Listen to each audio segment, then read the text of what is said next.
Halo Sobat Sehat RSUD Kota Bogor, selamat siang, selamat datang kembali di podcast Kesehatan RSUD Kota Bogor.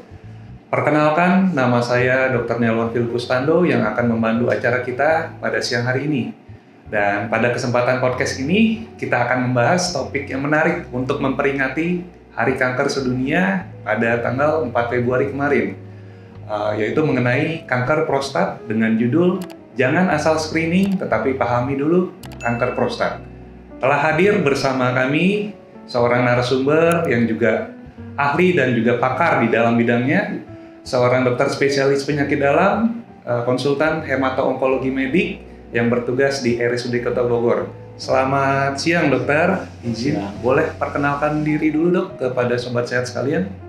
Selamat siang sobat sehat RSUD Kota Bogor, perkenalkan saya Dr. Martino Robinson, konsultan hemato-onkologi, berpraktek di RSUD Kota Bogor, melayani pelayanan untuk pasien kanker dan kelainan hematologi. Kira gitu. Terima kasih banyak Dr. Martino atas waktu dan kesempatannya boleh hadir di podcast ini. Kita akan membahas topik mengenai kanker prostat dok. Nah, seperti yang kita ketahui, kanker prostat ini merupakan salah satu dari 5 kanker terbanyak di Indonesia dan bahkan di dunia.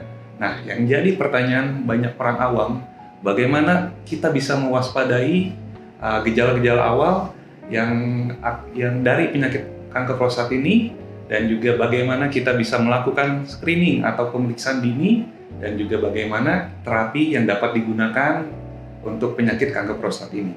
Nah, semuanya itu kita akan bahas di podcast kali ini.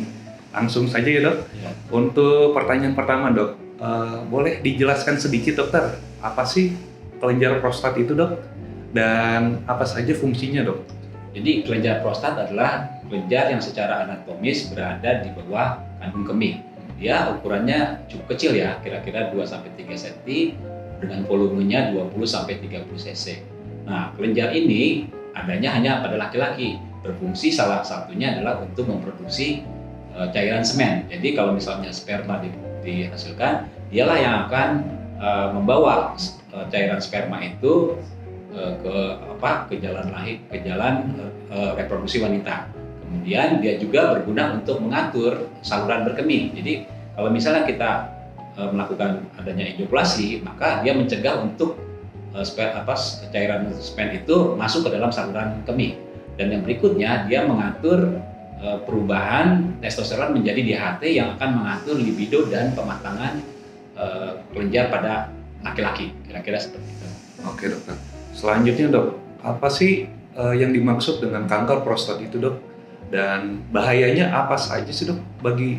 Terutama bagi kaum laki-laki ya dok? Nah, jadi kanker prostat adalah kanker yang berasal dari sel-sel kelenjar prostat. Jadi kan saya sampaikan ada kelenjar prostat, tentunya di situ ada sel-selnya. Nah, sel-selnya itu kalau misalnya berubah sifatnya, maka akan tumbuh menjadi tidak terkontrol. Dia akan menjadi besar dan menimbulkan penekanan baik lokal maupun jaringan sekitarnya.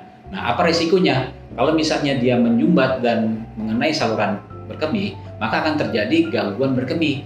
Bisa gangguan penyimpanan maupun gangguan pengosongan. Gangguan penyimpanan apa? Misalnya, jadi dia nggak bisa menyimpan, dia akan sering kencing. Jadi sebelum penuh aja dia udah bleber-bleber. Nah, kalau misalnya gangguan pengosongan, dia kencingnya jadi susah karena tersumbat, ya kan? Jadi kencingnya dia harus mengedan. Nah, nanti kalau misalnya sudah selesai kencingnya rasanya belum selesai, belum lampias, dan bisa juga kencingnya jadi menetes. Ya. Jadi keluhannya itu bisa pada saat awal yang tidak bisa ada keluhan, tidak ada keluhan, bisa juga keluhannya seperti keluhan gejala saluran kemih yang lain. Gitu ya. Nah, kalau misalnya dia sudah lanjut, nah ini yang bahaya, dia akan menimbulkan gejala di tempat kanker itu tumbuh, misalnya di tulang. Dia akan nyeri tulang, nyeri pinggang, nyeri tangannya. Nah, bisa juga terjadi fraktur atau patah tulang. Nah, kalau misalnya dia di paru atau misalnya di hati, dia bisa nyeri perut dan batuk-batuk seperti kanker paru. Kalau misalnya stadium sudah lanjut. Oke dok. Untuk gejala awal dok, berarti bisa aja sih dok itu tidak ada gejala ya dok? Ya betul ya. Jadi kalau misalnya kanker prostat itu tumbuh dan tidak menimbulkan keluhan, penekanan maupun tekanan ke tempat lesis di sekitarnya, tentunya dia belum menimbulkan keluhan apa-apa. Nah, kalau misalnya dia sudah agak lanjut, baru menimbulkan keluhan. Baik dok, selanjutnya dok, apa saja sih dok faktor-faktor yang mempengaruhi munculnya penyakit kanker prostat ini dok? Nah, kalau untuk terjadinya kanker pada umumnya, tentunya kan ada faktor dari dalam diri kita sendiri, faktor yang tidak bisa kita hindari ya, misalnya genetika, ya kan, faktor genetik ya. Jadi orang tua kita, kakek kita menderita kanker prostat dan tentunya kita akan membawa gen tersebut. Nah, ada juga usia ya. Kalau misalnya dia sudah usianya lebih dari 50 tahun, angka kejadian kanker prostat akan lebih tinggi. Dan yang tidak kalah pentingnya adalah lingkungan kita ya, zat-zat karsinogenik di luar seperti daging merah olahan dengan suhu tinggi, kemudian zat-zat pengawet serta radiasi bisa menimbulkan kanker prostat. Baik dokter, selanjutnya dokter, nah bila ada orang yang memiliki faktor risiko yang tinggi yang seperti dokter jelaskan, itu bagaimana dok langkah selanjutnya dok? Nah, pemeriksaan apa yang bisa kita lakukan? Apakah bisa dok melakukan pemeriksaan mandiri di rumah atau kita langsung datang ke ahlinya dok? Nah, kita harus mendatangi tenaga kesehatan ya, tentu dokter ya, dokter hematologi, dokter bedah urologi atau dokter bedah apapun atau dokter umum juga bisa untuk melakukan screening ya. Jadi kalau misalnya udah ada keluhan seperti itu, kita melakukan screening awal. Biasanya kita melakukan pemeriksaan PSA dan pemeriksaan colok dubur atau digital rectal examination. Untuk pemeriksaan PSA ya dok, itu tadi pemeriksaan apa sih dok? Jadi PSA itu adalah prostat spesifik antigen ya. Jadi darah kita diambil, kemudian diperiksa di laboratorium untuk menilai kadarnya berapa. Nah, kalau misalnya kadarnya tinggi, kita akan melanjutkan ke pemeriksaan lebih lanjut. Seperti apa dok? Apakah ada pemeriksaan lain seperti radiologi? Atau... Nah, kita melakukan pemeriksaan imaging ya. Pemeriksaan imaging itu bisa MRI ataupun CT scan atau misalnya USG prostat untuk mengetahui apakah memang di prostatnya ada benjolan. Nah, kalau misalnya ada benjolan, kita akan mendiskusikan dengan pasien tadi apa langkah berikutnya seperti itu. Baik dokter. Nah, selanjutnya dok, apakah nilai PSA yang tinggi itu pasti selalu kanker prostat dok? Nah, belum tentu ya, karena PSA yang tinggi bisa karena infeksi saluran kemih, ya infeksi prostatnya tersendiri, dan bisa juga karena ada prostat yang tumbuh berlebihan yang kita kenal dengan BPH atau benign prostate hypertrophy. Selanjutnya dok, bila kita sudah melakukan pemeriksaan dok dan semuanya itu yang tadi imaging, radiologi maupun pemeriksaan PSA hasilnya tinggi, itu mengarah ke suatu keganasan dok. Selanjutnya kita bisa melakukan apa dok? Biopsi atau bagaimana dok? Nah, jadi kalau misalnya dari imaging udah jelas ada lesi atau kelainan yang mengarah ke ganasan, maka kita perlu melakukan biopsi untuk melihat jenisnya dari kanker prostat tersebut. Berarti untuk menegakkan diagnosa itu kanker prostat itu harus melalui biopsi, betul ya dok? Betul ya, jadi dari pemeriksaan patologi anatomi kita akan menentukan kanker prostat ini termasuk jenis yang seperti apa. Nah, dari situlah kita akan melakukan pengobatan seperti apa. Nah, masuk ke pengobatan nih dok. Ya. Apa saja sih dok modalitas terapi atau tata laksana yang bisa kita gunakan dok untuk mengobati kanker prostat ini dok? Nah, jadi kanker prostat itu bisa kita obati dengan cara kita angkat prostatnya dengan melakukan operasi. Kemudian kita berikan hormonal terapi. Kita bisa berikan juga radiasi, bisa kita berikan juga kemoterapi, dan kita bisa juga berikan targeted terapi. Jadi ada berbagai macam modalitas untuk mengobati kanker prostat. Nah, untuk pasien-pasien kanker prostat itu apakah akan menjalani tahapan pengobatan yang sama dok yang tadi dokter jelaskan dok?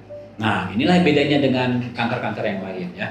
Kanker prostat itu setelah kita lihat dari biopsi, kita akan menentukan risikonya. Bisa risiko ringan, risiko sedang, maupun risiko yang tinggi. Nah, kalau misalnya risikonya ringan, kemudian tidak ada gejala klinis dan tidak ada faktor genetik di dalam keluarganya, mungkin kita cuma bisa kita bisa melakukan waiting watchful ya. Jadi kita hanya menunggu saja sampai ada timbul keluhan. Nah, biasanya itu dilakukan pada pasien-pasien yang harapan hidupnya kurang dari 10 tahun. Tapi kalau misalnya dia juga resikonya ringan, tapi harapan hidupnya masih panjang, mungkin kita akan melakukan active surveillance, artinya kita akan melakukan pemeriksaan PSA secara berkala, di mana dia ada kecenderungan kankernya berkembang, maka kita akan melakukan intervensi yang lebih lanjut. Nah, kalau misalnya yang resikonya sedang atau resikonya tinggi, tentunya dia akan beresiko untuk terjadi pertumbuhan yang lebih berat. Jadi biar bisa tumbuh terus, menyebar dan menjadi kanker yang tahap lanjut. Nah, disinilah kita harus menggunakan berbagai modalitas yang ada, yang seperti saya sampaikan tadi. Baik dok.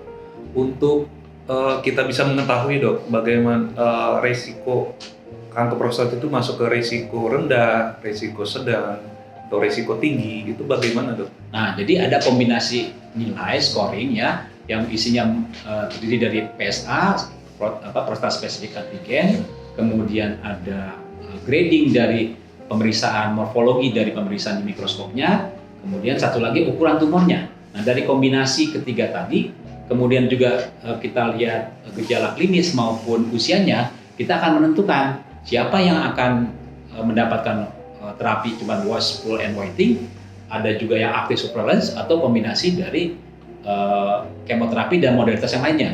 Dan pada intinya adalah yang resikonya lebih ringan tentu akan mendapat intervensi yang lebih ringan pula. Tapi kalau misalnya yang sudah mendapat resiko yang sedang atau berat, dia akan mendapatkan terapi berbagai macam kombinasi dari modalitas yang ada.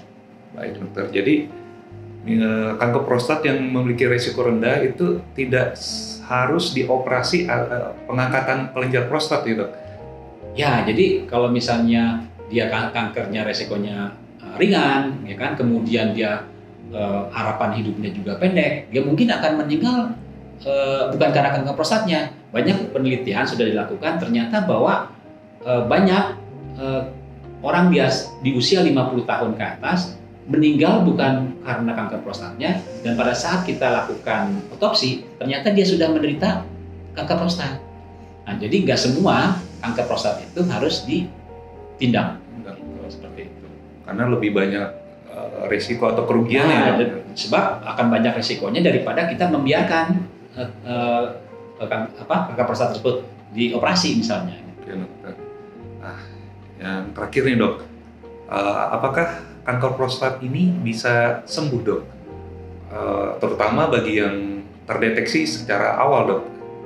Nah, jadi untuk kanker prostat itu juga agak berbeda dengan kanker-kanker yang lain karena dia mempunyai sifat yang resiko ringan, sedang maupun tinggi. Ya. Jadi kalau misalnya yang ringan, kita bisa mentargetkan cure, jadi sembuh total, ya kan. Tapi jangan lupa bahwa kanker itu walaupun dia sudah cure atau sembuh karena dideteksi dulu di awal, ada resiko untuk terjadinya biochemical relapse. Jadi PSA-nya setelah kita pantau dalam pengobatan ternyata meningkat lagi. Nah, tapi jangan takut dulu bahwa di istilah hemato-onkologi ini, di kanker ini, ada yang kita sebutnya complete response. Nah, pada saat kita sebut complete response, itulah kita katakan pasien kita itu sembuh. Jadi adalah kondisi di mana pasien memang sembuh. Cuman kita harus hati-hati, ada resiko kekambuhan karena pasien-pasien kanker prostat dengan resiko sedang atau tinggi, dia biasanya beresiko akan kambuh lagi walaupun setelah diterapi dan hasil PSA-nya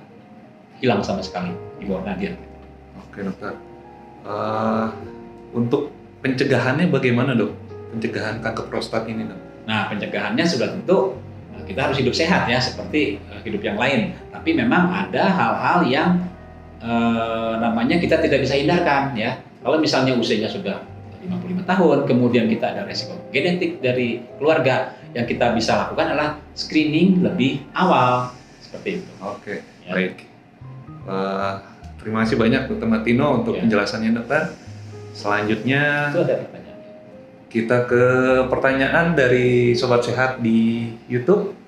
Izin ya dok, saya bacakan. Oke. Selamat siang dokter. Kalau sering sakit pinggang, apakah pasti akan menjadi kanker?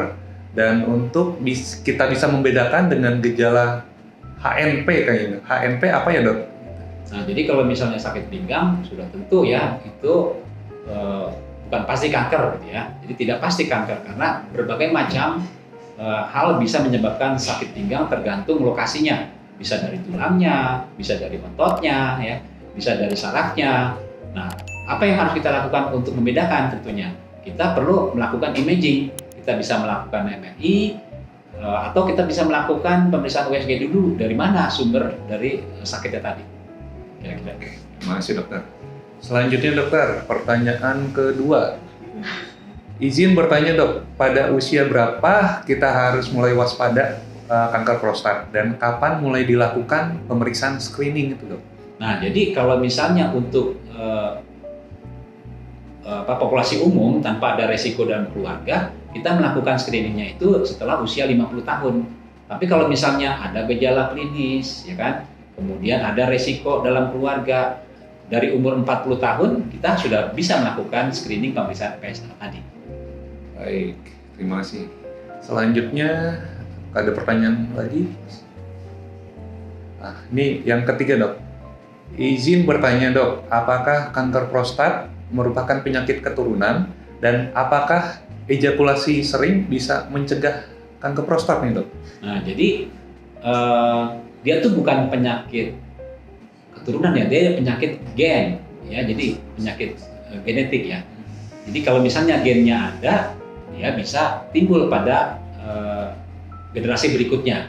Nah, sekarang kalau kita menyebutkan keturunan, konteksnya harus benar dulu, karena kalau misalnya ternyata kita periksa gen di penderita si pasien tidak ada, kemungkinan dia tidak terjadi kanker prostat. Tapi biasanya kalau misalnya kakeknya kanker prostat, kemudian anaknya juga kanker prostat, dan dalam keluarga itu ada berbagai macam kanker juga yang diidap oleh anggota keluarga, kemungkinan itu yang kita sering sebagai keturunan. Padahal yang penting adalah gennya. Adakah gen pada pasien tadi, keluarga tadi? Siap, terima kasih dokter. Selanjutnya dok, izin bertanya dok, kanker prostat itu apakah sembuhnya harus dengan operasi dok? Dan dengan tindakan medis modern, atau ada tidak dok penyembuhan yang alami dan penanganan secara tradisional dok? Nah, kalau misalnya kita lihat dari perjalanan penyakitnya dan bagaimana terjadinya kanker prostat tersebut, ya sudah barang tentu modalitasnya itu bermacam-macam untuk mengobatinya. Bisa operasi, bisa cuman dikasih terapi hormonal saja, tergantung dari risiko jenis kankernya, resiko dari penyakit yang dialami pasiennya, kemudian kita menilai berapa besar harapan hidupnya. Jadi berbagai macam hal harus kita nilai untuk melakukan terapi pada kanker prostat itu. Tapi untuk terapi herbal yang tadi ditanyakan, sepertinya saat ini belum terbukti dapat menyembuhkan kanker prostat. Oke dok. Selanjutnya dok. Dok, bagaimana pria dapat menurunkan resiko mereka jika ada genetik, misal keturunan kanker mungkin ya dok? Mungkin ada cara yang bisa cukup kuat untuk mengontrol resiko tersebut dok? Nah, jadi kalau kita punya resiko gen dalam tubuh kita ke arah kanker, maka yang bisa kita kontrol adalah faktor di luar. Karena faktor di dalam itu memang udah bawaan ya. Kita nggak bisa menggantinya. Kalau misalnya kita mau rubah pun sulit gitu kan ya. Karena berarti kan harus ada rekayasa genetika, dan pada saat ini itu belum terbukti bisa. Nah, yang kita bisa atur adalah lingkungan kita. Kita harus menghindari makanan-makanan ataupun terpapar oleh hal-hal yang dapat menimbulkan kanker, misalnya radiasi, kemudian makanan-makanan yang mengandung pengawet, ya kan, kemudian daging olahan merah yang dengan suhu tinggi, seperti itu. Jadi itu yang bisa kita lakukan di eksternal kita. Oke dok.